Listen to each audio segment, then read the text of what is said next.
Assalamualaikum warahmatullahi wabarakatuh. Perkenalkan, nama saya Alfira Ambika Putri. Saya mahasiswa dari Fakultas Manajemen dan Program Studi Manajemen di Universitas Pamulang. Saya di sini untuk memenuhi tugas Bahasa Indonesia, yaitu bagaimana pandangan saya terhadap pembelajaran daring selama pandemi saat ini.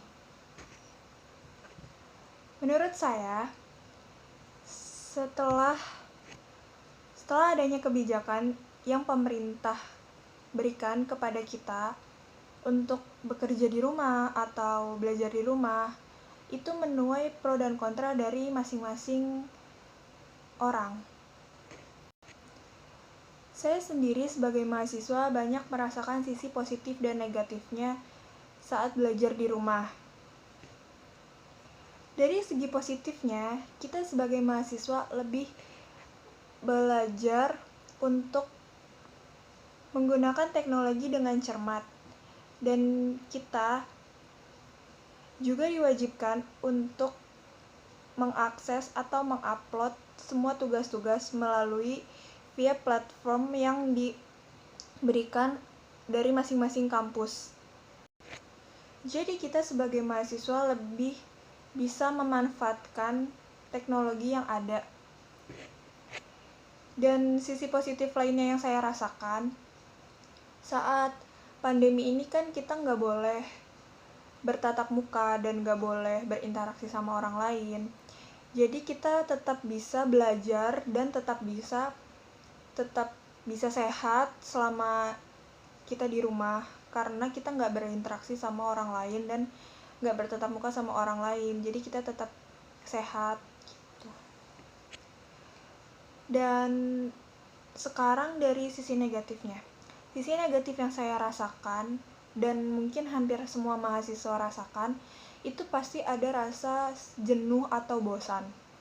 Karena kita sebagai mahasiswa kurang adanya interaksi, baik itu sesama mahasiswa ataupun kepada dosen, itu kurangnya interaksi. Jadi kita pasti agak merasa jenuh dan merasa bosan. Dan pasti dari sekian banyaknya mahasiswa, pasti ngerasa dia akan lebih ketergantungan oleh handphone atau gadget.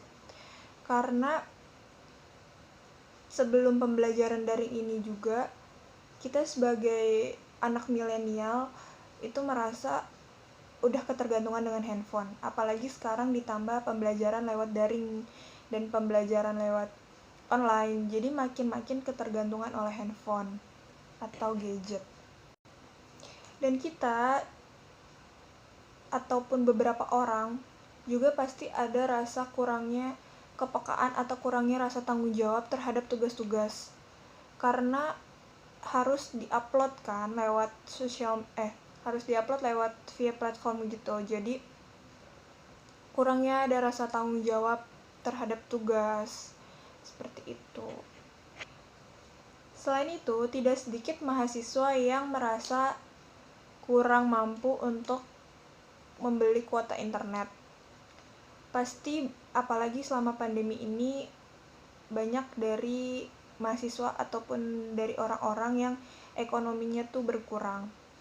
Jadi pasti lebih memilih untuk memikirkan kebutuhan yang lebih penting daripada membeli kuota internet. Selain kuota internet, pasti juga banyak mahasiswa yang terkendala oleh kecepatan jaringan atau sinyal.